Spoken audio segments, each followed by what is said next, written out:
বাংলাদেশের ইতিহাসে সবচেয়ে ঝুঁকিপূর্ণ নির্বাচন হতে যাচ্ছে আসন্ন ত্রয়োদশ জাতীয় সংসদ নির্বাচন। এই মন্তব্য করেছেন নির্বাচন কমিশনার আনোয়ারুল ইসলাম সরকার।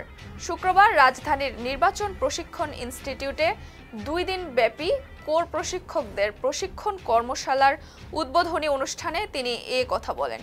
আনোয়ারুল ইসলাম বলেন, কমিশনের প্রধান দায়িত্ব হলো একটি সুষ্ঠু ও গ্রহণযোগ্য নির্বাচন আয়োজন করা। এর বাইরে অন্য কোনো পথ নেই। তার ভাষায়, জীবন চলে যেতে পারে, কিন্তু নির্বাচনে ফাঁকিবাজি বা ধোঁকাবাজি করা যাবে না।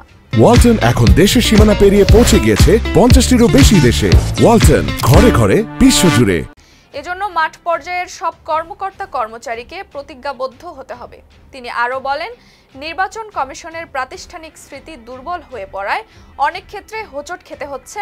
তাই কর্মকর্তাদের গোপনীয়তা রক্ষা ও দায়িত্বশীলতার মাধ্যমে কমিশনের মর্যাদা অক্ষুণ্ণ রাখতে হবে। ভালো নির্বাচনের বিকল্প নেই বলে মন্তব্য করে কমিশনার জানান, এবারের নির্বাচনের মূল কেন্দ্রবিন্দু হবেন প্রিজাইডিং অফিসার। তাদের শক্তিশালী ও দক্ষ করে তুলতে পারলেই একটি সুন্দর ও গ্রহণযোগ্য নির্বাচন সম্ভব হবে।